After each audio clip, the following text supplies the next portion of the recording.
Hello beautiful people, welcome back by YouTube channel. आज जो drama हम आपके लिए लेकर आए हैं वो काफी इंटरेस्टिंग होने वाला है। तो बगैर किसी देरी के ड्रामे की स्टार्टिंग करते हैं। ड्रामे की स्टार्टिंग में हम देखते हैं इस ड्रामा की फीमेल लीड में जांग यानयान जो एक जगह पर बैठी होती हैं पर एक स्क्रिप्ट पढ़ रही होती है और पढ़ते पढ़ते वो अपने मन ही मन में ये बात सोच रही होती है कि ये स्क्रिप्ट डिसाइड करेगी मेरे करियर के बारे में कि मेरा करियर टेक्स ऑफ होता है या फिर नहीं। जिसके बाद वो अपना फोन देखती है और सोचने लगती है कि उनके हस्बैंड मिस्टर चैन जीआईई का अभी तक वो वापस नहीं आए हैं। आखिर काफी ज्यादा रात हो गई है। जिसके बाद वो अपने हस्बैंड को कॉल करती हैं और उनसे पूछती है कि आप कितने टाइम में वापस आने वाले हो। जिसपे वो उन्हें बताते हैं कि आज मैं काफी ज्यादा बिजी हूँ तो वापस नहीं आऊंगा। जिसके बाद वो कॉल कट कर देते हैं। तभी हम देखते हैं मिस यानयान के फोन पर एक मैसेज आता है जिसमें कि मिस्टर शैन और उनकी फ्रेंड मिस जाओ जिंग शुआन की फोटो होती है, जहाँ पर वो मिस्टर जिंग शुआन का बर्थडे सेलिब्रेट कर रहे होते हैं। जो कि फोटो देखकर वो सोचने लगती है इसका मतलब तुम यहाँ पर बिजी हो शान का बर्थडे सेलिब्रेट करने में, बल्कि तुम्हें ये याद नहीं है कि आज मेरा भी बर्थडे है। जिसके बाद वो अपने घर पर जाकर बैठ जाती हैं और अपने हस्बैंड का इंतजार करने लगते हैं। काफी देर होने के बाद उनके हस्बैंड वापस आते हैं और आते ही उनसे कहते हैं कि तुम अभी तक सोई क्यों नहीं हो। जिसपे मिस यानयान उनसे कहते हैं कि मुझे नींद नहीं आ रही है। जिसके बाद वो उनसे पूछती है क्या तुम जाओ जिंग शुआन के बर्थडे में गए थे, जहाँ वो कहते हैं कि हाँ मैं वहाँ पर गया था। जिसके बाद वो उनसे पूछती है क्या तुम्हें याद है कि मेरा बर्थडे कब है। तभी मिस्टर शैन उनसे कहते हैं कि मैं अभी काफी ज्यादा थक गया हूँ और बहस नहीं करना चाहता। जिसके बाद वो उठकर वहाँ से जाने लगते हैं। तभी मिस यानयान उन्हें बताती है क्या कल तुम घर पे जल्दी आ सकते हो और मेरा बर्थडे मिलकर मेरे साथ सेलिब्रेट कर सकते हो। जिसपे वो कहते हैं कि हाँ ठीक है और वो वहाँ से चले जाते हैं। तभी हम देखते हैं मिस यानयान अकेले बैठकर सोचने लगती हैं कि आखिर मेरी क्या गलती है जो कि तुम मेरे से इतने ज्यादा परेशान हो चुके हो। मेरी सिर्फ एक ही गलती है कि मैंने तुमसे शादी की है। सीन शिफ्ट होकर हम देखते हैं मिस यानयान अपने ऑफिस में जाती हैं। तभी वहाँ पर मिस जाओ जिंग शुआन आ जाती हैं और उन्हें देखकर मिस यानयान कहने लगती है कि तुम कंपनी में क्या कर रही हो। जहाँ पर वो उनसे कहती हैं कि तुमसे मिले हुए काफी दिन हो गए थे, इसीलिए मैं यहाँ पर आई हूँ अपनी वो चीज वापस लेने जो कि हमेशा से मेरी थी। जिसपे वो कहती है कि तुम्हारे कहने का क्या मतलब है। तभी मिस जाओन उन्हें बताती है कि शायद तुम्हें नहीं पता है आने वाले शो में मैं फीमेल लीड हूँ और तुम साइड कैरेक्टर हो। जिसपे वो कहती है कि तुम ये क्या कह रही हो। तभी मिस्टर शैन भी वहाँ पर आ जाता है और मिस यानयान उनसे कहती है क्या ये सच कह रही है। जिसपे मिस्टर शैन उनसे कहते हैं कि हाँ ये ठीक कह रही है, आज के बाद से शो की लीड ये है और तुम सेकंड लीड में काम करोगी। जिसपे मिस यानयान उनसे कहती है क्या तुम सच कह रहे हो, क्या तुम सच में चाहते हो कि मैं सेकंड रोल विलन का रोल प्ले करूं। क्या तुम्हें नहीं पता कि ये शो मेरे लिए कितना ही ज्यादा इम्पोर्टेंट है। जिसपे मिस शुआन उनसे कहती है कि विलन का रोल तुम्हारे लिए बिल्कुल परफेक्ट रहेगा, बिल्कुल तुम्हें वैसे ही करना है जैसे कि तुम असली जिंदगी में हो। जिसके बाद वो वहाँ से जाने लगते हैं। तभी मिस यानयान अपने हस्बैंड को रोकती है और उनसे कहती है क्या तुमने नहीं कहा था कि तुम मेरा बर्थडे मेरे साथ सेलिब्रेट करोगे। लेकिन वो उनकी बात का कोई जवाब न देते हुए वहाँ से चले जाते हैं और मिस यानयान वहीं पर खड़े होकर सोचती रह जाती है। खैर हम आगे बढ़ते हैं। थोड़ी देर में हम देखते हैं मिस यानयान अपने घर पर सोने की कोशिश कर रही होती हैं लेकिन उन्हें नींद नहीं आ रही होती है। और तभी हम देखते हैं मिस्टर चैन भी अपने घर पर वापस आ जाते हैं, जहाँ पर वो एक स्टॉल ओढ़कर आए होते हैं। और जैसे ही वो अपने रूम में एंट्री करने वाले होते हैं तभी उनके पास मिस जाओ जिंग शुआन की मॉम का कॉल आता है और वो उनसे कहती है कि तुम चुआन शुआन को अकेला ऐसे नहीं छोड़ सकते हो। जिसपे वो उनसे कहते हैं कि आंटी आप फिक्र मत कीजिए, चुआन शुआन के डैड मेरी जान बचाते हुए इस दुनिया से चले गए थे, इसीलिए मैं उसका हमेशा ख्याल रखूंगा, आप इस बारे में बिल्कुल भी चिंता मत कीजिए। जिसके बाद वो अपने रूम में आ जाते हैं और बेड पर बैठ जाते हैं। जैसे ही मिस यानयान अपने हस्बैंड को अपने पास बैठा हुआ देखती हैं वो भी उठकर बैठ जाती हैं, जहाँ उनके हस्बैंड उनसे कहते हैं कि हम लोग डिवोर्स ले लेते हैं। जो सुनकर वो काफी ज्यादा शॉक हो जाती हैं और वो स्टॉल देखने लगती हैं जो मिस्टर शैन पहन कर आए थे। और वो फ्लैशबैक सोचते हैं कि आज सुबह कंपनी में मिस शुआन ने भी यही स्टॉल पहन रखा होता है। जहाँ वो अपने मन में सोचने लगती हैं इसका मतलब तुम कल पूरी रात उसी के साथ थे और उसी के साथ रहे हो। जिसपे मिस्टर शैन दोबारा से कहते हैं कि हमें डिवोर्स ले लेना चाहिए क्योंकि शुआन डिप्रेशन में है और मैं अभी इस टाइम पर उसे अकेला नहीं छोड़ सकता हूँ। जिसके बाद वो उनसे कहती हैं क्या सच में तुम मुझे छोड़ देना चाहते हो। जिसपे वो उनसे कहते हैं कि मैं तुमसे माफी चाहता हूँ और वो ये कहकर वहाँ से चले जाते हैं और मिस यानयान वहीं पर रोती रह जाती है। सीन शिफ्ट होकर हम देखते हैं उन लोगों की शो की शूटिंग स्टार्ट हो जाती है और जैसे ही मिस जाओ जिंग शुआन सेट पर होती है तभी वहाँ पर एक लेडी आती है और उन्हें देखकर मिस जाओ जिंग शुआन कहती है कि तुम यहाँ पर क्या कर रहे हो, मैं नहीं लगता कि कोई तुम्हें यहाँ देख लेगा तो गड़बड़ हो जाएगी। तभी वो लेडी उनसे कहती है क्या मैं यहाँ पर नहीं आ सकती हूँ अपनी बेटी से मिलने के लिए, और अगर मैंने तुम्हें तुम्हारे बर्थ के टाइम उस यानयान से स्विच नहीं किया होता तो आज तुम इतनी अच्छी लाइफ नहीं जी रही होती। तभी हम देखते हैं मिस यानयान वहाँ पर आ जाती हैं और उस लेडी को देखकर कहती हैं कि मॉम तुम यहाँ पर क्या कर रही हो। जिसपे वो कहती है कि मैं इसकी फैन हूँ तो क्या मैं इससे मिलने के लिए यहाँ पर नहीं आ सकती हूँ। जिसके बाद वो वहाँ से चली जाती है। तभी हम देखते हैं उन लोगों की शूटिंग स्टार्ट हो जाती होती है और वहाँ पर एक सीन होता है जहाँ पर मिस जिनसुआन मिस यान यान के थप्पड़ मारती हैं। वो थप्पड़ वाला टेक कई बार करती हैं जिससे कि मिस यान यान के मुंह से ब्लडिंग निकलने लगती है, जिसकी वजह से उनके मुंह से ब्लड निकलने लगता है और वो दोबारा से कहती हैं कि हम ये वाला सीन दोबारा से करते हैं। तभी डायरेक्टर उनसे कहता है कि हम यही शॉट 4 बार शूट कर चुके हैं, तो हम पहले वाला ही टेक यूज कर लेते हैं। जिसके बाद मिस जिनसुआन उनके करीब आती है और उनके कान में उनसे कहती है कि ये सब कुछ मैंने जानबूझकर किया है क्योंकि तुम उससे डिवोर्स नहीं ले रही हो। जिसके बाद मिस यान यान उन्हें अपनी तरफ से दूर धकेल देती है। तभी मिस्टर शेन जियान उधर आ जाते हैं और उन्हें पकड़ लेते हैं। जिसके बाद मिस स्वान उनसे कहती है कि ब्रदर मेरे फेस पे काफी तेज दर्द हो रहा है। जिसके बाद वो उनसे कहते हैं कि तुम चिंता मत करो, मैं तुम्हें अभी हॉस्पिटल लेकर चलता हूँ। तभी मिस यान यान उनसे कहती है कि इसने मेरे कितने ही ज्यादा थप्पड़ मारे हैं और मेरे मुंह से खून निकल रहा है, क्या तुम्हें ये नहीं दिखाई दे रहा। तभी मिस स्वान उनसे कहती है कि ब्रदर हमें जल्दी चलना होगा। तभी मिस्टर शेन उन्हें लेकर वहाँ से चले जाते हैं। तभी वहाँ पर एक लेडी आती है जो मिस यान यान को बताती है कि मिस्टर जिन ने अभी थोड़ी देर पहले ही अपनी और मिस जिनसुआन के रिलेशनशिप के बारे में अनाउंसमेंट की है, जिसे सुनकर वो काफी ज्यादा शॉक हो जाती हैं। जिसके बाद हम देखते हैं मिस यान यान अपने घर पर चली जाती हैं और वो पोस्ट देखने लगती हैं जो मिस्टर शेन ने अपने फोन से डाली होती है और वो देखने लगती है कि तुम्हें काफी ज्यादा जल्दी है इसके साथ अपना रिलेशनशिप स्टार्ट करने के लिए। तभी मिस्टर शेन वहाँ पर आ जाते हैं और उनके आते ही मिस यान यान उनसे कहती है कि मैं अभी तक तुमसे डिवोर्स लेने के लिए तैयार नहीं हुई हूँ। जिसके बाद वो उनसे कहने लगते हैं कि आखिर तुम्हें ये बात समझ में क्यों नहीं आ रही है कि मैं तुम्हारे साथ नहीं रह सकता हूँ। वो लड़की काफी ज्यादा बीमार है तो मुझे उसका साथ देना होगा, क्या तुम थोड़ी सी और अंडरस्टैंडिंग नहीं हो सकती हो। तभी हम देखते हैं मिस जिनसुआन का फोन मिस्टर शेन के पास आता है जो उनसे कहती है कि काफी सारे रिपोर्टर्स ने मुझे घेर लिया है, तुम जल्दी से आगे मेरी मदद करो। जिसके बाद मिस्टर शेन वहाँ से जाने लगते हैं। तभी मिस यान यान उनसे कहते हैं कि आज तक कभी भी इस तरीके की चिंता तुमने मेरे लिए नहीं की है। ये सुनकर मिस्टर शेन वहाँ से चले जाते हैं। जिसके बाद हम देखते हैं मिस यान यान वहीं पर बैठी होती है और उनकी हालत काफी ज्यादा खराब होने लगती है, जहाँ उन्हें काफी तेजी से चक्कर आने लगते हैं और वो सोचने लगते हैं कि आखिर ये सब कुछ मुझे क्या हो रहा है। और थोड़ी देर में हम देखते हैं मिस यान यान हॉस्पिटल में होती हैं, जहाँ पर उनके पास एक डॉक्टर आते हैं और वो उनसे कहते हैं कि तुम्हें एडवांस लेवल का लिम्फोमिया हो गया है जो कि एक तरीके का कैंसर है और लेकिन इसका इलाज मुमकिन है, बस वो थोड़ा सा एक्सपेंसिव है। जिसके बाद वो कहती है कि अभी के लिए तुम मुझे कुछ दवाइयाँ दे दो, मैं इस इलाज के बारे में बाद में सोचूंगी। जिसके बाद वो अपनी रिपोर्ट लेकर अपने घर आ जाती हैं और जैसे ही वो अपने घर के अंदर एंट्री करने वाली होती हैं तभी उनके पास उनकी मदर की कॉल आती है जो उनसे कहती है कि तुम्हारे भाई पर काफी सारा गैम्बलिंग का डेब्ट हो गया तो तुम्हें उसके लिए पैसे भेजने होंगे। जहाँ मिस यान यान उनसे कहती है कि उसके लिए मेरे पास पैसे नहीं है, जहाँ वो उनसे कहती है कि तुम्हें पैसे भेजने होंगे और तुम बाद में अपने लिए दोबारा से पैसे कमा सकती हो। जिसपे वो उनसे कहती है कि मेरी तबीयत खराब है और मुझे आराम की जरूरत है, इसीलिए मैं अब कुछ दिन तक काम नहीं करना चाहती हूँ। जिसपे उनकी मॉम कहती है कि अगर तुमने पैसे नहीं भेजे तो मैं कल तुम्हारी कंपनी में आकर वहाँ पर काफी तमाशा करूंगी। जिसके बाद वो कॉल कट कर देती हैं और सोचने लगती हैं क्या अब इस तरीके से मैं अपने इलाज का एक्सपेंस उठा सकती हूँ। जिसके बाद वो जैसे ही अपने घर के अंदर जाती हैं तभी हम देखते हैं मिस्टर शेन वहाँ पर अपना बैग पैक कर रहे होते हैं। जिसके बाद मिस यान यान मिस्टर शेन से पूछती है कि तुम कहाँ पर जा रहे हो, जहाँ पर वो उन्हें बताते हैं कि मिस जिनसुआन को पेपराजी ने काफी ज्यादा हरास किया है जिसकी वजह से उनकी हालत और ज्यादा खराब हो गई है, तो अब मुझे उसके साथ ही रहना पड़ेगा, मैं उसे अकेला नहीं छोड़ सकता हूँ। जिसके बाद मिस यान यान अपनी रिपोर्ट उन्हें दिखाती हैं और कहती हैं कि ये देखो मैं भी बीमार हूँ और मेरा कोई प्लान नहीं है अपना इलाज कराने का, तो क्या तुम जब तक इंतजार कर सकते हो जब तक मैं मर नहीं जाती। जिसके बाद वो उनकी रिपोर्ट देखते हैं और कहते हैं क्या सच में तुम बीमार हो, तुम्हारे साथ मैं पिछले 3 सालों से हूँ, तो मुझे आज तक तो पता नहीं चला कि तुम्हें किसी तरीके की कोई बीमारी है, तुम आखिर कब से इस तरीके की सीमें करने लग गई हो। जिसके बाद वो वहाँ से जाने लगते हैं। तभी मिस यान अपने मन में सोचने लगती है कि हाँ बिल्कुल 3 सालों में एक बार भी तुमने मेरे ऊपर जरा सा भी ध्यान नहीं दिया है, जिसकी वजह से तुम्हें पता चलता है कि मैं बीमार हूँ या फिर नहीं। तभी मिस यान मिस्टर शेन से कहती हैं कि 1 मिनट रुको, कल हम दोनों चलकर डिवोर्स पेपर ले लेते हैं और हम दोनों डिवोर्स अग्रीमेंट पर साइन कर देंगे। जिसके बाद वो कहते हैं कि हाँ ठीक है। तभी मिस यान उनसे कहती हैं कि जैसा कि आज हमारी रिलेशनशिप की आखिरी रात है तो क्या तुम आज यहाँ पर ही रुक सकते हो। जिसपे मिस्टर शेन कहते हैं कि हाँ ठीक है, मैं यहाँ पर रुकने के लिए तैयार हूँ। तभी सीन शिफ्ट होता है। नेक्स्ट मॉर्निंग हम देखते हैं उन दोनों का डिवोर्स हो जाता है और मिस यान अपना डिवोर्स सर्टिफिकेट लेकर जा रही होती हैं। तभी वो अपनी मॉम को किसी से फोन पे बात करते हुए सुनती है कि हाँ वो यान मेरी सगी बेटी नहीं है और वो तो बिल्कुल ही बेवकूफ है, आप चिंता मत कीजिए, मैं उससे पैसे लेकर आपको दे दूंगी और बाकी सब कुछ आप मेरे ऊपर छोड़ दीजिए। जिसके बाद वो वहाँ से चली जाती हैं और मिस यान उनकी सारी बातें सुन लेती हैं और सोचने लगती हैं इसका मतलब ये मेरी सगी मॉम नहीं है। ऑफ कोर्स अगर ये मेरी सगी मॉम होती तो ये थोड़ी ना मेरे साथ इस तरीके का बिहेव करती। जिसके बाद वो अपनी असिस्टेंट मिस कैन को कॉल करती हैं और कहती हैं कि पता लगाओ कि मेरे रियल पेरेंट्स कौन है। नेक्स्ट सीन में हम देखते हैं मिस यान मिस्टर शेन के ऑफिस में जाती हैं और उन्हें अपना कॉन्ट्रैक्ट पेपर देती हुई कहती हैं कि जैसा कि अब हम दोनों का डिवोर्स हो गया है तो तुम मेरा कंपनी के साथ जो कॉन्ट्रैक्ट हो उसे भी टर्मिनेट कर दो। जिसके बाद मिस्टर शैन उनसे कहते हैं कि तुम्हारे कॉन्ट्रैक्ट को टर्मिनेट करने वाली बात पर मैं अग्री नहीं हूँ, क्योंकि तुम्हें पता है कि अगर तुम्हें कॉन्ट्रैक्ट को टर्मिनेट कराना है तो तुम्हें उसके लिए पेनल्टी देनी पड़ेगी। जिसपे मिस यान यान उनसे कहती है कि तुम्हें पता है मेरी फैमिली की सिचुएशन के बारे में कि मैं पेनल्टी नहीं दे सकती हूँ। फिर भी वो उनसे कहती है कि ठीक है, मैं पेनल्टी का इंतजाम करती हूँ, और वो वहाँ से जाने लगती है। तभी मिस्टर शैन उनसे कहते हैं क्या तुमने सच में सोच लिया है कि तुम इस कॉन्ट्रैक्ट को टर्मिनेट कराना चाहती हो? इसके काफी सारे साइड इफेक्ट हो सकते हैं। कॉन्ट्रैक्ट टर्मिनेट कराने का मतलब है कि तुम कंपनी स्विच करने वाली हो, और कंपनी स्विच करना कोई इतनी आसान बात नहीं है। जिससे मिस यान यान उनसे कहती है कि तुम आप हद से आगे बढ़ रहे हो। तभी हम देखते हैं मिस जिन स्वान की मॉम मिस जाओ वहाँ पर आ जाती है और वो मिस यान यान को देखने लगती है। तभी मिस्टर शैन उन दोनों को एक साथ देखते हैं और अपने मन में सोचने लगते हैं कि ये बात तो मैंने कभी भी नोटिस नहीं की है कि मिसेस जाओ और मिस यान यान दोनों कितनी ही ज्यादा सिमिलर दिखती हैं। जिसके बाद मिस यान यान वहाँ से चली जाती है और जैसे ही वो रूम से बाहर निकलती हैं वहाँ पर उनके असिस्टेंट मिस कैन कैन खड़ी होती है, जिनसे वो कहती हैं कि तुम यहाँ पर क्या कर रहे हो। जहाँ वो उनसे कहती हैं कि मैंने सुना है कि मिसेस जाओ यहाँ पर मिस्टर शैन और मिस जिन स्वान की एंगेजमेंट की बात करने के लिए आई है। तभी मिस यान यान अपने मन में सोचने लगती हैं कि हम दोनों का डिवोर्स आज सुबह ही हुआ है और आज दोपहर को तुम्हारी एंगेजमेंट की बात होने लगी है। क्या तुम्हारे अंदर बिल्कुल भी पेशेंस नहीं है? जिसके बाद मिस कैन कैन उन्हें बताती है कि जो तुमने मुझसे कहा था कि तुम्हारे रियल पेरेंट्स के बारे में पता लगाना है, तो वो डिटेक्टिव बिल्कुल भी स्किल्स नहीं था, तो उसे कुछ भी पता नहीं चला। जिसपे मिस यान यान उनसे कहती है कि कोई बात नहीं, वैसे भी इस बात को 20 साल से भी ज्यादा हो चुके हैं, तो इसको पता लगाना इतना आसान नहीं है। जिसके बाद वो दोनों वहाँ से चली जाती। जिसके बाद सीन शिफ्ट होता है और हम देखते हैं मिस यान यान अपने घर पर बैठी होती है। तभी उनके पास डॉक्टर शैन की कॉल आती है, जो उनसे कहते हैं कि मिस यान आप कब हॉस्पिटल आने वाली हैं अपना चेकअप कराने के लिए, और हम कब से इलाज शुरू कर सकते हैं। जिसपे मिस यान यान अपने मन में सोचने लगती है कि मैं अपना इलाज अफोर्ड नहीं कर सकती हूँ, और वैसे भी अब इससे क्या फर्क पड़ता है, मैं जिंदा रहूँ या ना रहूँ, किसी को कोई मतलब नहीं है। मुझे तो डाउट है कि मेरे मरने पर किसी को दुख भी होगा या फिर नहीं। जिसके बाद जो मिस्टर शैन से कहती है कि डॉक्टर मैं अपना इलाज नहीं करवा पाऊंगी क्योंकि मेरे पास पैसे नहीं है, और वो कॉल कट कर देती है। जिसके बाद मिस यान यान काफी ज्यादा रोने लगती है। तभी सीन शिफ्ट होता है और नेक्स्ट डे हम देखते हैं मिस यान यान अपने ऑफिस में होती हैं और मिस कैन कैन उनके लिए उनकी मेडिकल रिपोर्ट लाती हैं और कहती हैं कि ये तुम्हारे डॉक्टर्स की रिपोर्ट है और डॉक्टर ने कंफर्म किया है कि तुम प्रेग्नेंट हो। और वो कहती हैं कि आखिर कब से तुम्हारे पास एक मैन है। जिसके बाद वो उन्हें चुप करा देती हैं, लेकिन हम देखते हैं मिस जिन स्वान उनकी बात ये खड़े होकर बाहर से सुन लेती हैं। तभी हम देखते हैं मिस यान यान अपने मन में सोचने लगती है कि मिस्टर शैन को जब ये बात पता चलेगी तो वो काफी ज्यादा हैरान हो जाएंगे। और थोड़ी ही देर में वो मिस्टर शैन के पास जाती हैं और जाकर उन्हें बताती हैं कि ये देखो मैं प्रेग्नेंट हूँ। और ये बात सुनकर मिस्टर शैन सच में काफी ज्यादा खुश हो जाते हैं और उनसे कहते हैं क्या तुम सच बोल रहे हो? ये तो काफी ज्यादा अच्छी बात है कि फाइनली अब हमारा खुद का एक बेबी होगा। आज दोपहर को मैं तुम्हें हॉस्पिटल लेकर चलूंगा। और तभी मिस्टर जिन स्वान की मॉम का कॉल आता है, जो उनसे कहती है कि तुम्हें जल्दी से यहाँ पर आना होगा। जिन स्वान ने अपने आप को मारने की कोशिश की है। तभी मिस्टर शैन मिस यान यान को छोड़कर फौरन ही वहाँ से चले जाते हैं।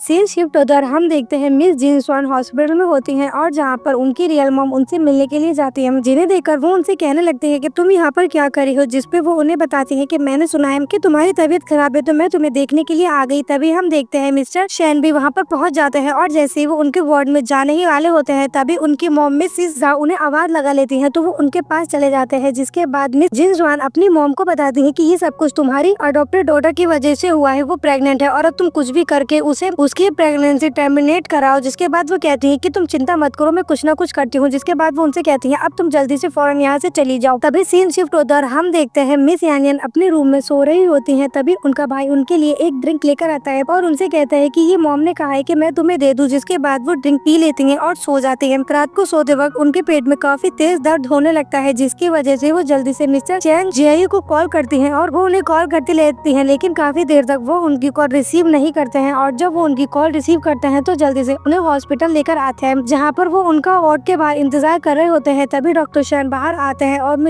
डॉक्टर सू बाहर आते हैं और मिस्टर शैन उनसे पूछते हैं कि अब उसकी तबीयत कैसी है। जहाँ वो उन्हें बताते हैं कि उन्हें यहाँ हॉस्पिटल आने में काफी ज्यादा देर हो गई है, जिसकी वजह से उनको काफी ज्यादा ब्लीडिंग हो गई है, तो अब हमें जल्दी से जल्द उन्हें ब्लड ट्रांसफ्यूजन की जरूरत है। जिसके बाद वो उन्हें बताते हैं कि उसका ब्लड टाइप काफी ज्यादा रेयर है और हमारे ब्लड बैंक में भी उस टाइप का ब्लड नहीं है। अब तुम्हें किसी को ढूंढना होगा जो इसके बाद सेम ब्लड टाइप हो, क्या उसका ऐसा कोई रिश्तेदार है। जिसपे मिस्टर शैन उनसे कहते हैं कि तुम तो डॉक्टर हो और कितने ही सारे मरीजों का इलाज करते हो, तो क्या तुम्हें नहीं पता कि इस तरीके का ब्लड और किसका है। जिसपे डॉक्टर सू उन्हें बताते हैं कि तुम्हारी फियांसे मिस जाओ जिन शुआ की मदर का ब्लड टाइप भी बिल्कुल यही है। जिसके बाद वो कहते हैं कि ठीक है मैं उन्हें लेकर आता हूँ। जिसके बाद हम देखते हैं मिस यान यान की तबीयत थोड़ी ठीक ठीक हो जाती है और मिस्टर शैन उन्हीं के पास बैठे होते हैं, जहाँ पर मिस यान यान बेहोश होते हैं और मिस्टर शैन सोच रहे होते हैं कि मिसिस जाओ और मिस यान यान सिर्फ एक जैसी दिखती ही नहीं है बल्कि उनका ब्लड टाइप भी सेम है, तो क्या ये सिर्फ कोई कोइंसिडेंस हो सकता है। जिसके बाद वो अपने असिस्टेंट को कॉल करते हैं और उनसे कहते हैं कि मिसिस जाओ और मिस जाओ शुयन के रिलेशन के बारे में पता लगा और तुम्हें जैसे ही पता चल जाए जल्द से जल्द मुझे बता देना। जिसके बाद वो कॉल कट कर देते हैं और हम देखते हैं मिस यान यान को होश आ जाता है और जैसे उन्हें होश आता है मिस्टर शैन उन्हें उठाकर बिठाते हैं और कहते हैं कि अब तुम कैसा फील कर रहे हो। तभी मिस यान यान उनसे पूछती है कि बच्चे के बारे में क्या हुआ, जिसपे वो उन्हें बताते हैं कि हमने हमारा बच्चा खो दिया है, लेकिन तुम फिक्र मत करो, फ्यूचर में हमारे और भी बेबीज हो सकते हैं। लेकिन मिस यान यान काफी ज्यादा गुस्से में आ जाती है और उनसे फौरन वहाँ से जाने के लिए कहती है। जिसके बाद वो वहाँ से चले जाते हैं और थोड़ी देर में हम देखते हैं मिस जिनसुआन वहाँ पर आ जाती है और उन्हें देखकर मिस यान यान कहने लगती है कि तुम यहाँ पर क्या कर रहे हो। जहाँ पर वो उनसे कहती है कि मैंने सुना है कि तुम्हारी मॉम ने तुम्हारा अबॉर्शन कर दिया है, तुम्हारी मॉम तो तुम्हारे साथ काफी बुरा बिहेव करती है। जिसके बाद वो कहती है तुम्हें इससे क्या मतलब है, तुम ये बताओ कि तुम यहाँ पर क्यों आई हो। जिसपे वो उन्हें बताती है कि मैंने सुना था कि तुम्हारी तबीयत खराब है, तो मैं तो सिर्फ यहाँ पर तुम्हें देखने के लिए आई थी और तुम्हें गेट वेल सून विश करना चाहती थी, क्योंकि मैं चाहती हूँ कि जब मेरी और मिस्टर शैन की शादी हो तो तुम भी वहाँ पर मौजूद हो। आखिरकार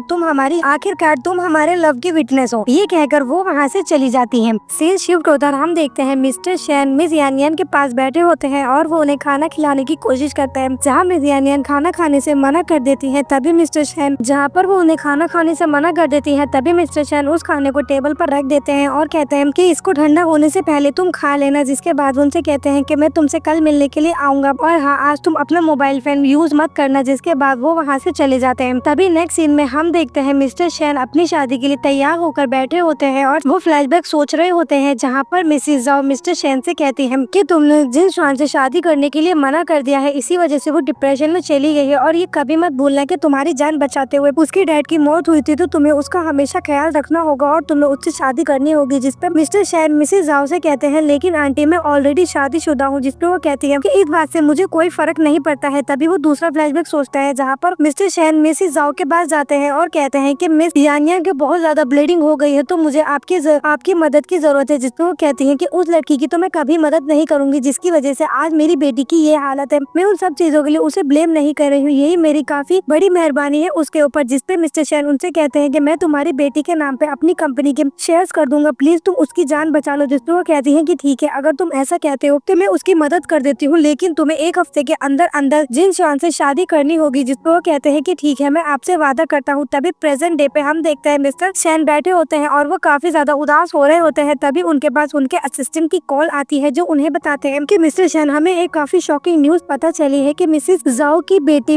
जिनसुआन उनकी सगी बेटी नहीं है, बल्कि बचपन में उनकी बेटी बदल गई थी और जो उनकी सगी बेटी है वो है मिस जांग शुयान और मिस जिनसुआन उनकी अडॉप्टिव मदर की बेटी है। ये सुनकर वो काफी ज्यादा शॉक हो जाते हैं और फौरन ही उठकर वहाँ से जाने लगते हैं। और जैसे ही वो वहाँ से निकलकर जा रहे होते हैं तभी जिनसुआन उन्हें रास्ते में रोकती है और उनसे कहते हैं कि तुम कहाँ पर जा रहे हो, अब शादी स्टार्ट होने वाली है। जिसके बाद वो उनके किसी सवाल का कोई जवाब नहीं देते और फौरन ही वहाँ से चले जाते हैं, जहाँ पर मिस जिनसुआन काफी ज्यादा सैड होकर वहीं पर बैठकर रोने लगती हैं और कहती हैं कि कुछ भी हो जाए तुम मेरे हो, मैं किसी को भी तुमने छीनने नहीं दूंगी। जिसके बाद हम देखते हैं 3 शिफ्ट होता है और मिस यान यान अपने हॉस्पिटल से डिस्चार्ज होकर वहाँ पर एक नोट छोड़ती है, जिसमें लिखा होता है कि शैन जियाई मैं यहाँ से जा रही हूँ और इस जिंदगी में अब मैं दोबारा कभी तुमसे मिलना नहीं चाहती हूँ। जिसके बाद वो नोट छोड़कर वहाँ से चली जाती है और थोड़ी ही देर में मिस्टर शैन वहाँ पर आ जाते हैं और वो नोट पढ़कर वो मिस यान यान से कांटेक्ट करने की कोशिश करते हैं, लेकिन उनसे उनका कोई कांटेक्ट नहीं हो पाता। तभी वो अपने असिस्टेंट को कॉल करते हैं और कहते हैं कि जल्दी से जल्द लेडी के बारे में पता लगाओ। जिसके बाद 3 दिन बीत जाते हैं और हम देखते हैं मिस्टर शैन अपने ऑफिस में बैठकर काफी ज्यादा ड्रिंक कर रहे होते हैं और वही नोट उनके हाथ में लगा होता है, जहाँ वो कह रहे होते हैं कि यान यान तुम बहुत ज्यादा क्रूल हो और तुम्हारा दिल भी काफी ज्यादा क्रूल है। तभी हम देखते हैं मिसिस जाओ वहाँ पर आ जाती है और उनसे कहती है कि तुमने आखिर शादी क्यों तोड़ी, क्या तुम्हें पता है तुम्हारी वजह से जिनसुआन की तबीयत कितनी ज्यादा खराब हो गई है। उसने पिछले 3 दिनों से कुछ नहीं खाया है और ना ही उसने कुछ भी पिया है, आखिर तुम उसके साथ ऐसा कैसे कर सकते हो। जिसपे मिस्टर शैन उनसे कहते हैं कि इस सब में मेरा क्या लेना देना है और मैं उसकी मदद क्यों करूं। जिसपे वो कहती है क्या तुम भूल गए हो कि तुम्हारी ही वजह से वो डिप्रेशन में है और तुम्हारी जान बचाते हुए उसके डैड की मौत हुई थी। जिसपे मिस्टर शैन उनसे कहते हैं कि मेरी जान जिनसुआन के डैड ने नहीं बचाई थी। जिसपे वो कहती है कि आखिर तुम्हारे कहने का क्या मतलब है। जिसपे वो उन्हें बताते हैं कि जब तुम्हारी बेटी का जन्म हुआ तो नर्स ने तुम्हारी बच्ची बदल दी थी और तुम्हारी रियल डॉटर मिस जांग शुयान है, ना कि जियांग शुआन। और वो लेडी नर्स जो कि जिसने बच्चा चेंज किया था वो मिस जान शेन की स्टेप मदर है। ये सुनकर वो उनसे कहती है कि तुम झूठ बोले हो, ऐसा नहीं हो सकता, ये इम्पॉसिबल है। जिसके बाद मिस्टर शेन उनसे कहते हैं कि अगर तुम्हें मेरी बात पर यकीन नहीं है तो जाओ जाकर इन्वेस्टिगेट करवा लो। जिसके बाद वो कहती है कि हाँ ठीक है, मैं अभी के अभी इन्वेस्टिगेट कराने के लिए जा रही हूँ और अगर तुम्हारी ये बात झूठ निकली तो मैं पूरी जिंदगी तुम्हें कभी मैं नहीं छोड़ूंगी। सीन शिफ्ट होता है, हम देखते हैं मिस्टर शेन अपने ऑफिस में पहुँचते हैं। तभी वहाँ पर मिस जिन स्वांग बैठी होती है, जिन्हें देखकर वो कहते हैं कि तुम यहाँ पर क्या कर रही हो। जहाँ पर मिस जिन स्वांग उन्हें बताती है कि मेरी मॉम ने मुझे घर से निकाल दिया है, तो क्या मैं तुम्हारे साथ रह सकती हूँ। जिसपे मिस्टर शेन उनसे कहते हैं कि तुम्हें क्या लगता है कि तुम्हारी मॉम ने तुम्हें घर से बाहर क्यों निकाला है? मेरी वजह से, क्योंकि मैंने उन्हें सच्चाई बताई है कि तुम फेक हो और तुम उनकी रियल डॉटर नहीं हो, तो तुम्हें ऐसा कैसे लगा कि मैं तुम्हारी मदद करूंगा। जिसके बाद मिस जिन स्वांग उनसे कहती है कि तुम ऐसा कैसे कर सकते हो, तुम मेरे साथ नाइस थे। जहाँ वो कहते हैं कि मैं तुम्हारे साथ नाइस इसलिए था क्योंकि मुझे लगा था कि तुम अंकल जाओ की बेटी हो। अब जैसे कि मुझे पता चल चुका है कि तुम उनकी बेटी नहीं हो, तो मैं तुम्हारी कोई मदद नहीं करना चाहता, तो अब तुम यहाँ से जा सकती हो। जिसके बाद वो कहती है कि लेकिन मैं डिप्रेशन में हूँ। तभी मिस्टर शेन सिक्योरिटी को बुलाते हैं और कहते हैं कि इस लड़की को फौरन यहाँ से बाहर निकालो। तभी वो अपने ऑफिस के रिसेप्शन पे कॉल करते हैं और कहते हैं कि आज के बाद अगर किसी ने भी मिस जाओ जिन स्वांग को ऑफिस के अंदर आने दिया तो कल से उसे ऑफिस में आने की कोई जरूरत नहीं है। सीन शिफ्ट होता है, कहानी 2 साल आगे बढ़ जाती है, जहाँ पर हम मिस यान को देखते हैं डॉक्टर सू येशेंग के साथ, जो कि अब दोनों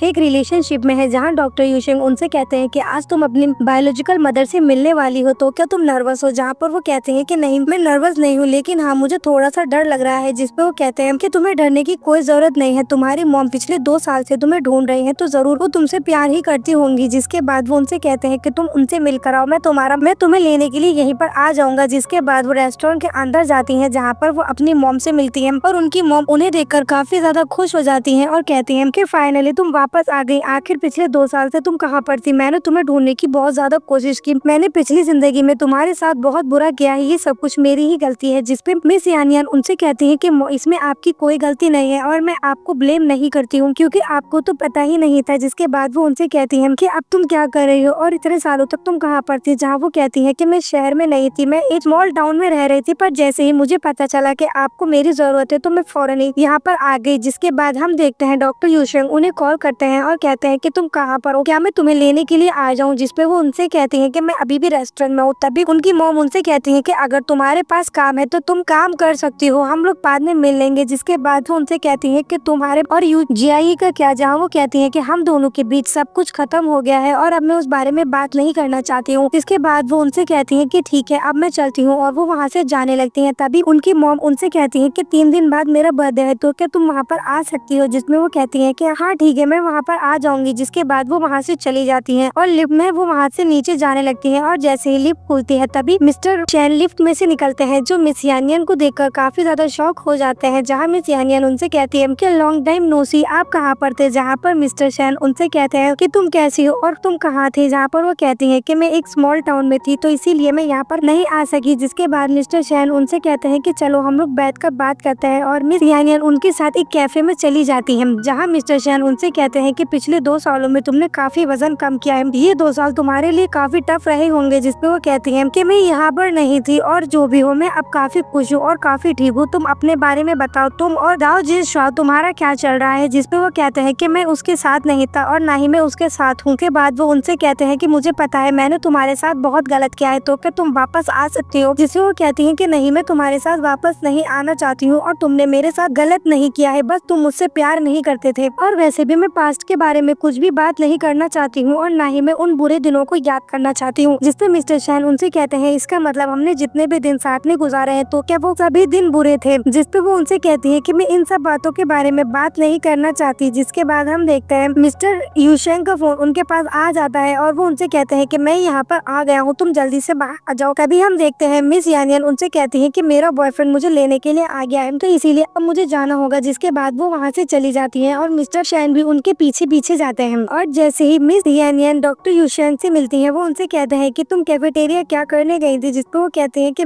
मुझे कोई मिल गया था तो मैं उसी से बात कर रही थी। जिसके बाद वो दोनों वहाँ से चले जाते हैं। तभी मिस्टर शेन उन्हें देखते हैं और जल्दी से अपना फोन निकालकर कॉल करते हैं और कहते हैं कि यूशेंग नाम का एक पर्सन है, उसके बारे में पता लगाओ जो आजकल में यान के आसपास घूमता है। सीन शिफ्ट होकर हम देखते हैं मिस्टर शेन अपने घर पे बैठकर अपनी और मिस यान की फोटो देख रहे होते हैं और साथ ही में वो अपने लैपटॉप पर भी काम कर रहे होते हैं। तभी मिस्टर शेन के फोन पर मैसेज मैसेज आता है जिसमें कि मिस्टर यूशेंग का फोन नंबर होता है और वो उन्हें कॉल करते हैं और उनसे कहते हैं कि मैं शेन जियाई बोल रहा हूँ, मैं तुमसे मिलना चाहता हूँ। तभी नेक्स्ट मॉर्निंग हम देखते हैं मिस्टर शेन मिस्टर यूशेंग से मिलने के लिए एक कैफे में जाते हैं और वहाँ पर उनसे कहते हैं कि मैंने तुम्हारा बैकग्राउंड चेक किया है, तुम्हारा बैकग्राउंड कुछ ज्यादा इंप्रेसिव नहीं है, मुझे नहीं लगता कि तुम येनियन को खुशियाँ दे सकते हो। जिसपे वो कहते हैं क्या तुम्हें लगता है कि ये बातें येनियन के लिए कोई मायने रखती हैं? जिसपे मिस्टर शेन कहते हैं कि हाँ बिल्कुल उसके लिए ये बातें मायने नहीं रखती हैं, लेकिन फिर भी तुम उसके लिए क्या ऑफर कर सकते हो और आखिर तुम उसे क्या ही दे सकते हो, मुझे लगता है कि तुम उसके साथ रहने लायक नहीं हो। जिसपे वो कहते हैं कि तुम उसे क्या ऑफर कर सकते हो और तुम्हारे अंदर ऐसा क्या खास है? जिसपे मिस्टर शेन उनसे कहते हैं कि मैं उसका बेस्ट एक्टर का अवार्ड जीतने में उसकी मदद कर सकता हूँ जो कि उसका सपना है। तभी मिस्टर यूशेंग उनसे कहते हैं कि अब समझा कि तुम लोगों का डिवोर्स आखिर इसीलिए हुआ होगा क्योंकि तुम तो उसे अच्छी तरह से जानते ही नहीं हो। उसका रियल ड्रीम कोई अवार्ड जीतना नहीं है बल्कि वो तो हमेशा से एक प्री स्कूल टीचर बनना चाहती थी। उसे टीवी के लिए एक्टिंग तो इसलिए करनी पड़ती थी क्योंकि उसे अपनी फैमिली के लिए पैसों की जरूरत थी और उन लोगों के कर्जे चुकाने के लिए वो उस काम को करती थी, लेकिन वो ओरिजिनली तो एक प्री स्कूल टीचर ही बनना चाहती थी। जिसके बाद वो उनसे कहते हैं कि अब अच्छा होगा कि तुम उससे दूर रहो क्योंकि तुम उसे सिर्फ ऐसे दुख दे सकते हो जो कि कभी खत्म नहीं होंगे। जिसके बाद मिस्टर यूशेंग वहाँ से उठकर चले जाते हैं और जैसे ही वो कैफे से बाहर जाते हैं तभी मिस येनियन की कॉल उनके फोन पर आती है जो उन्हें कहती है कि मेरा किंडरगार्टन में सिलेक्शन हो गया है, आज रात को हम डिनर पर सेलिब्रेट करेंगे। जिसके बाद वो कहते हैं कि हाँ ठीक है और वो वहाँ से चले जाते हैं। तभी नेक्स्ट सीन में हम देखते हैं मिस्टर यूशेंग और मिस येनियन साथ में बैठकर डिनर कर रहे होते हैं जहाँ पर मिस्टर यूशेंग उन्हें बताते हैं कि आज मैं मिस्टर शेन से मिला था और वो मुझसे कह रहा था कि मैं तुम्हें छोड़ दूं। जिस पर वो कहती है कि तुम मुझसे आखिर क्यों मिले थे? जिस पर वो कहते हैं कि वो मुझसे सिर्फ यही कहना चाहता था कि मैं तुम्हें वो खुशियाँ नहीं दे सकता जो कि वो तुम्हें दे सकता है। तुम्हें इस बारे में क्या लगता है, क्या तुम अभी भी उससे प्यार करती हो? जिस पर वो कहती है कि नहीं, जब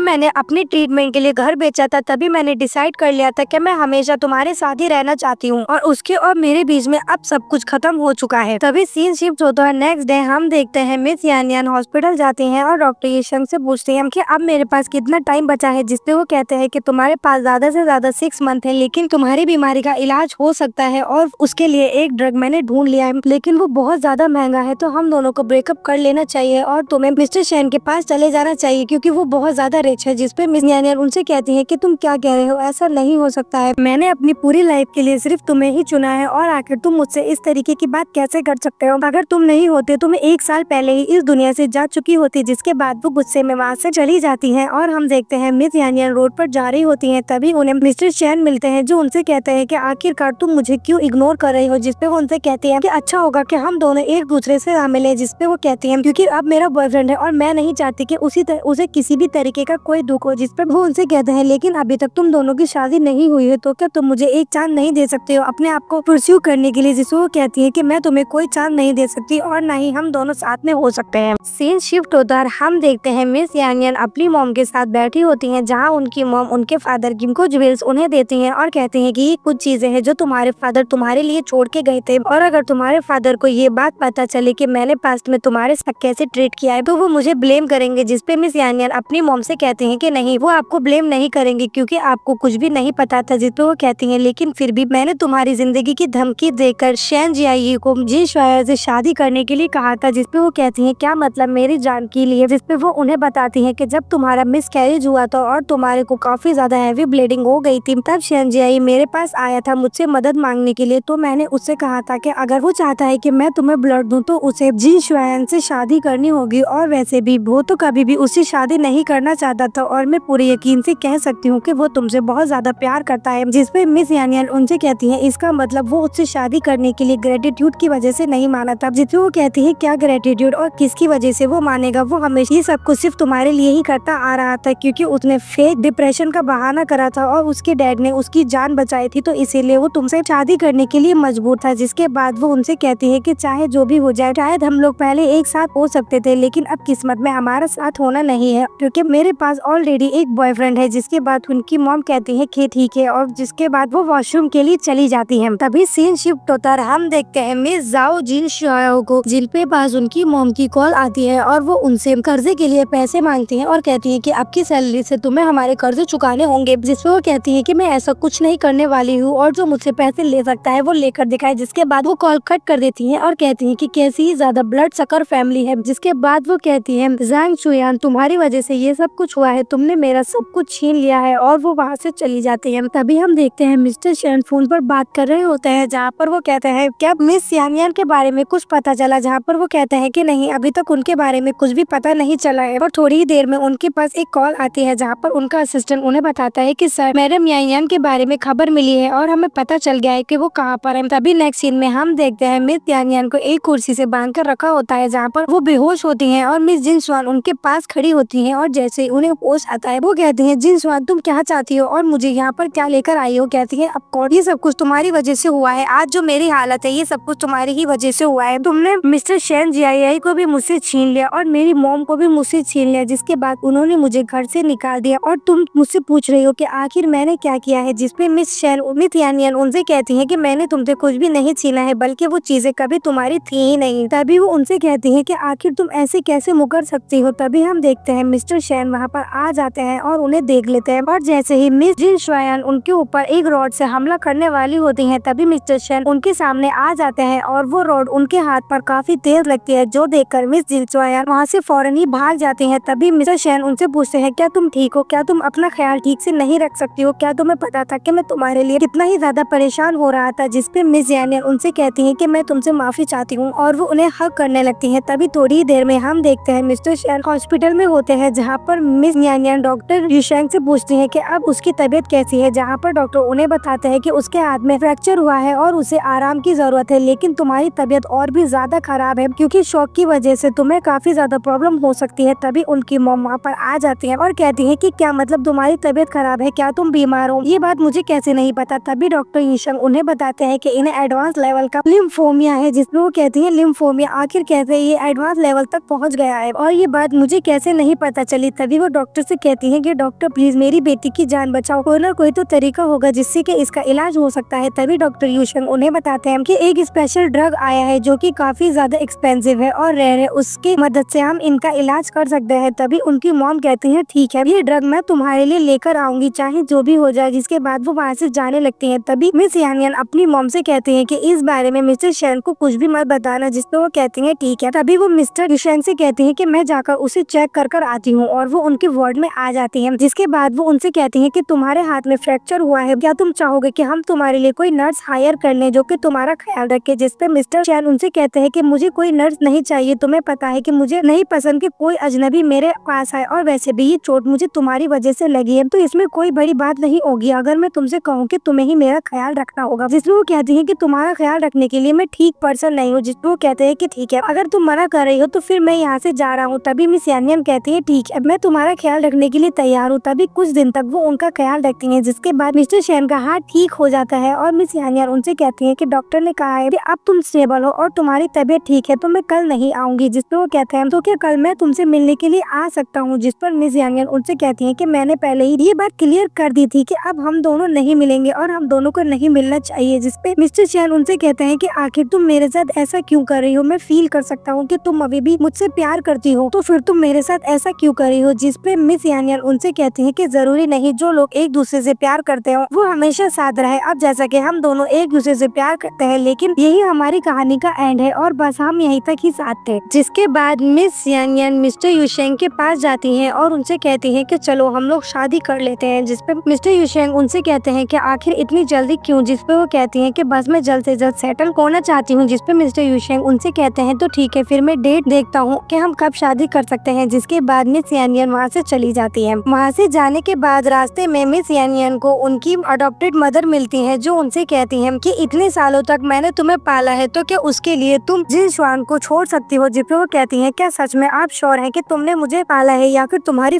पूरी फैमिली का ख्याल मैंने रखा है। जिसके बाद वो उनसे कहती है कि चाहे जो भी हो जाए, आफ्टर ऑल मैं तुम्हारी मॉम हूँ और मैंने तुम्हारा इतने सालों तक ख्याल रखा है तो इसीलिए तुम्हें उसे छोड़ना होगा। जिसपे वो कहती है कि जिस दिन तुमने मेरे बच्चे को गिराने के लिए मुझे वो अबॉर्शन पिल दी थी, उसी दिन से हमारा माँ बेटी का रिश्ता पूरी तरीके से खत्म हो गया था और तुम सोचना भी मत कि मैं जिन शायाओं को इस तरीके से छोड़ दूंगी। जिसपे उनकी मॉम कहती है कि ठीक है, तुम उसे नहीं छोड़ना चाहती ना तो फिर अंजाम के लिए तैयार रहना, फिर बाद में रिग्रेट मत करना। जिसके बाद वो वहाँ से चली जाती है। अभी सीन शिफ्ट होता है, हम देखते हैं मिस यान यान डॉक्टर युशेंग के साथ बैठी होती हैं, जहाँ पर डॉक्टर युशेंग उनसे कहते हैं कि तुम्हारी तबीयत और भी ज्यादा खराब होती जा रही है, मुझे उम्मीद है कि आंटी जाओ जल्द से जल्द तुम्हारे लिए वो ड्रग ढूंढ लेंगी और वो तुम्हारे लिए लेकर आ जाएंगी। तभी हम देखते हैं मिस यान यान के फोन पर कॉल आती है और वो कहते हैं कि हम स्कूल से बोल रहे रहे हैं। स्कूल ने फैसला किया है कि हम तुम्हें स्कूल से फायर कर रहे हैं क्योंकि तुम अपने अडॉप्टिव मदर को एलुमनी नहीं दे पा रही हो और ना ही तुम उनका ख्याल रख पा रही हो, जिसकी वजह से सोशल मीडिया पे तुम्हारे लिए काफी ज्यादा नेगेटिव कमेंट्स आ रहे हैं, जिसकी वजह से हमारे स्कूल की रेपुटेशन खराब हो रही है। तुम जल्द से जल्द स्कूल आकर अपना सारा सामान लेकर यहाँ से चली जाओ। जिसके बाद मिस्टर यूजर उनसे कहते हैं आखिरकार ये सब कुछ किसने किया और ये कैसे हो सकता है, जिसपे मिस यानियन उन्हें बताती है कि ये सब कुछ मेरी अडॉप्टिव मदर ने किया है क्योंकि वो चाहती थी कि मैं जाओ जिनशिया को छोड़ दूं और मैंने मना कर दिया, तो शायद इसीलिए उन्होंने ये सब कुछ किया होगा। जिसके बाद वो कहती है कि ठीक है, मैं अभी स्कूल के लिए जा रही हूँ अपना सामान लेने के लिए, जहाँ पर डॉक्टर यूशंग उनसे कहते हैं लेकिन टीचर बनने का तो तुम्हारा सपना था। जिसपे वो कहती है कि कोई बात नहीं, वैसे भी जैसे कि अब मेरी तबीयत ठीक नहीं है तो पहले मैं अपनी तबीयत ठीक करने पर फोकस करना चाहती हूँ। जिसके बाद वो वहाँ से चली जाती हैं। तभी हम देखते हैं डॉक्टर यूशंग अपना फोन खोलकर देखते हैं तो वहाँ पर मिस यानियन के लिए काफी ज्यादा बैड कमेंट्स आ रहे होते हैं कि तुम किस तरीके की बेटी हो जो अपनी मॉम को एल्यूमनी नहीं दे सकती और तुम्हारी वजह से तुम्हारी मॉम को इतनी ज्यादा प्रॉब्लम फेस करनी पड़ रही है। तभी डॉक्टर यूशंग उन सभी के लिए एक रिप्लाई करते हैं और कहते हैं क्या तुम्हें पता है कि वो उसकी अडॉप्टिव मॉम है और उसने उसके बच्चे को भी मिसकैरेज किया है और उसने उसे जान से मारने की कोशिश की है। जिसपे पब्लिक रिएक्शन होता है कि अब ये एक और आया है मिस यानियन का फैन जो कि उसे प्रोटेक्ट करना चाहता है, चाहे जो भी हो जाए, आफ्टर ऑल वो इसकी मॉम है और उसने उसे पाला है तो इससे एल्यूमनी तो देनी ही चाहिए। तभी हम देखते हैं मिस्टर शैन एक वीडियो बना लाइव आकर एक कमिटमेंट देते हैं जिस पर वो लिखते हैं, जिसमें वो बोलते हैं कि मिस जैंग यूशेंग की कोई गलती नहीं है, वो उनकी अडॉप्टेड मॉम है जिन्होंने कि कभी भी उनका किसी भी तरीके का कोई ख्याल नहीं रखा है और जब वो माँ बनने वाली थी तो उन्हें धोखे से अबॉर्शन पिल दी थी जिसकी वजह से उनका मिसकैरेज हो गया था और उस लेडी की बायोलॉजिकल डॉक्टर ने मिस यानियन को किडनैप कर उन्हें जान से मारने की भी कोशिश की है। तो इस सभी बातों में मिस जैंग यूशेंग की कोई गलती नहीं है। जिसके बाद मिस यानियन के लिए सोशल मीडिया पे पॉजिटिव कमेंट्स आने लगते हैं और कहते हैं कि मिस यूशेंग हम माफी चाहते हैं, इसका मतलब चीजें इस तरीके से थी, हमें तो कुछ और ही समझाया गया था। तभी हम देखते हैं डॉक्टर यूशेंग ये सारे कमेंट्स पढ़कर सोचने लगते हैं कि मुझे लगता है कि मैं तुम्हारे लिए एक ठीक चॉइस नहीं हूँ और मैं तुम्हारे लिए एक ठीक पर्सन नहीं हूँ। तभी सीन शिफ्ट होता है, हम देखते हैं मिस्टर शैन के ऑफिस में जहाँ पर वो फोन करते हैं और कहते हैं कि मिस यानियन के स्कूल के प्रिंसिपल को ये खबर पहुंचा दो कि शैन फैमिली की तरफ से हम उन्हें एक बिल्डिंग डोनेट करना चाहते हैं, लेकिन हमारी सिर्फ एक ही कंडीशन है कि वो जैंग यूशेंग को स्कूल से ना निकालें। जिसके बाद वो कॉल कट कर देते हैं। तभी सीन शिफ्ट होता है और हम देखते हैं जहाँ मिस यानियन रास्ते में होती हैं स्कूल जाने के लिए, तभी उनके पास स्कूल से एक कॉल आती है जो उन्हें बताती है कि मिस यूशेंग आपको अब स्कूल आने की जरूरत नहीं है क्योंकि स्कूल ने डिसाइड किया है कि हम आपको हायर कर रहे हैं। जिसपे मिस यानियन उनसे कहती है कि आखिर आपने अपना माइंड चेंज क्यों किया है। जिसपे वो उन्हें बताती है कि बॉस शैन ने हमारे स्कूल को एक बिल्डिंग डोनेट किया है इसी वजह से। जिसके बाद वो ड्राइवर से कहती हैं कि फौरन अभी के अभी शैन बिल्डिंग की तरफ गाड़ी ले चलो। जिसके बाद मिस यानियन मिस्टर शैन के ऑफिस में जाती है जहाँ पर वो आकर वो उनसे कहती है कि मुझे पता चला जो स्कूल में हुआ है वो सब कुछ तुम्हें पता है और जो कुछ तुमने किया आखिर तुमने ये सब कुछ क्यों किया है। जिसपे मिस्टर शैन उनसे कहता है कि मैं तो सिर्फ तुम्हारे लिए अच्छा करना चाहता हूँ। जिसपे मिस यानियन उनसे कहती है कि मैं पहले सोचती थी कि काश तुम मेरे साथ अच्छा बिहेव करो, लेकिन अब तुम जो कुछ भी मेरे लिए कर रहे हो वो सब कुछ सिर्फ मेरे लिए एक बर्डन है। जिसपे वो कहते हैं क्या सच में ये सब कुछ तुम्हारे लिए एक बर्डन है। जिसपे वो कहती है कि हाँ बिल्कुल, अब तुम्हें मेरे लिए कुछ भी नहीं करना चाहिए क्योंकि मैं पहले ही कह चुकी हूँ कि हम दोनों के बीच में सब कुछ खत्म हो चुका है और अब हम लोग वापस नहीं जा सकते हैं। जिसके बाद वो उन्हें बताती है कि मैं और यूशेंग बहुत जल्दी शादी करने वाले हैं तो तुम्हें इस बात को समझना चाहिए। जिसके बाद वो वहाँ से चली जाती है। तभी हम देखते हैं मिस्टर शैन के फोन पर मिसेस जाओ की कॉल आती है जो उनसे कहती हैं कि मेरी मदद करो, क्या तुम मुझसे मिलने के लिए आ सकते हो। जिसमें वो कहते हैं कि हाँ ठीक है, मैं आपसे मिलने आता हूँ। तभी नेक्स्ट सीन में हम देखते हैं मिसेस जाओ और मिस्टर शैन एक कैफे में बैठे होते हैं जहाँ पर मिसेस जाओ उनसे कहती हैं क्या तुम न्यू ड्रग लिम्फोमा के लिए जो न्यू ड्रग आया है क्या तुम वो ला सकते हो। जिसपे वो कहते हैं लिम्फोमा। तभी वो फ्लैशबैक सोचने लगते हैं जिसमें मिस यानियन उन्हें अपनी रिपोर्ट दिखाती हैं और कहती हैं कि मैं भी बीमार हूँ, क्या तुम जब तक इंतजार कर सकते हो कि जब तक मैं इस दुनिया से ना चली जाऊँ। जिसपे वो कहते हैं कि हम लोग पिछले 3 साल से एक साथ हैं, मुझे नहीं लगता कि तुम्हें किसी तरीके की बीमारी है, अब तुम ये स्कीमें करना छोड़ दो। तभी हम देखते हैं प्रेजेंट डे में मिस्टर शैन उनसे कहते हैं क्या सच में ये यानियन के लिए है, क्या उसे लिम्फोमा है। जिसपे मिसेस जाओ कहती हैं कि हाँ ये उसी के लिए है। जिसपे वो कहते हैं क्या वो बहुत ज्यादा बीमार है, जहाँ मिसेस जाओ कहती है कि हाँ बिल्कुल वो एडवांस लेवल तक पहुँच चुकी है और जिस टाइम पर उसका ट्रीटमेंट होना चाहिए तो वो टाइम उसने मिस कर दिया है और अब अगर उसका ट्रीटमेंट जल्द से जल्द नहीं कराया जा सका तो मुझे तो ये सोचकर भी डर लग रहा है। जिसपे मिस्टर शैन उनसे कहते हैं कि तुम चिंता मत करो, मैं कुछ भी कर ये ड्रग उसके लिए लेकर आऊंगा। जिसके बाद वो वहाँ से चले जाते हैं। सीन शिफ्ट होता है और हम देखते हैं मिस यानियन अपने रूम में बैठी होती हैं तभी उनके पास उनकी मॉम की कॉल आती है, जो उन्हें बताती है कि मैं तुम्हारे ड्रग का इंतजाम नहीं कर पाई थी, इसीलिए मैं मदद के लिए मिस्टर शैन के पास गई थी। अब उसे तुम्हारे लिम्फोमा के बारे में पता है। जिसके बाद वो कहती है कि ठीक है और कॉल कट कर देती है। तभी मिस्टर यूशियांग रूम में आते हैं और उनसे कहते हैं कि हम दोनों को ब्रेकअप कर लेना चाहिए। जिसपे मिस यानियन उनसे कहती है लेकिन क्यों। जहाँ वो उन्हें बताते हैं कि मुझे बताया कि तुम शैन जियाई को कभी नहीं भूल सकती हैं और मैं ऐसी लड़की से शादी नहीं करना चाहता हूँ जो कि मुझसे प्यार ही ना करती हो। जिसके बाद वो वहाँ से चले जाते हैं और अपने मन ही मन में बोल रहे होते हैं कि मुझे माफ कर देना, इस जिंदगी में मैं तुम्हारे लायक नहीं हूँ और मैं इस काबिल नहीं हूँ कि मैं तुमसे शादी कर सकूँ। तभी सीन शिफ्ट होता है, हम देखते हैं मिस यानियन एक रोड से जा रही होती है। तभी उनके पास उनकी मॉम की कॉल आती है, जो उन्हें बताती है कि मैंने सुना है मिस्टर शैन को वो ड्रग्स मिल गए हैं, लेकिन उन्होंने अपनी कंपनी के सारे शेयर्स बेचकर वो ड्रग्स खरीदा है। जिसके बाद हम देखते हैं मिस्टर शैन सामने से ही आ रहे होते हैं, जहाँ मिस यानियन उनके पास जाती हैं और उनसे कहती हैं क्या सच में तुमने अपने कंपनी शेयर्स के एक्सचेंज में ये मेडिसिन खरीदी है। जिसपे वो कहते हैं कि हाँ मैंने सारे शेयर्स बेच दिए हैं। जिससे वो कहती हैं कि आखिर तुम इतने ज्यादा पागल क्यों हो। जिसपे वो कहते हैं कि मैं पागल नहीं हूँ, मुझे पता है कि इस दुनिया में तुमसे ज्यादा इम्पोर्टेंट कुछ भी नहीं हो सकता है। जिसके बाद वो दोनों एक दूसरे को हक करते हैं। सीन शिफ्ट होता है और कुछ दिनों बाद हम देखते हैं मिस यानियन का इलाज हो चुका है और अब वो पूरी तरीके से ठीक है। जहाँ वो मिस्टर शैन को बताती है कि डॉक्टर युशैंग ने उन्हें बताया है कि उनकी अब पूरी तरीके से रिकवरी हो चुकी है, अब अगर वो चाहे तो बेबी प्लान करते हैं। जिसपे मिस्टर शैन उनसे कहते हैं तो ठीक है चलो फिर हम लोग बेबी प्लान करते हैं। जिसके बाद मिस्टर शैन मिस यानियन के फोरहेड पर किस करते हैं और ये प्यारा सा ड्रामा यहीं पर खत्म हो जाता है। आई होप आप सभी को ये ड्रामा पसंद आया होगा। अगर आपको ये ड्रामा पसंद आया हो तो लाइक कीजिए, शेयर कीजिए, कमेंट कीजिए और चैनल को सब्सक्राइब कीजिए। Thank you.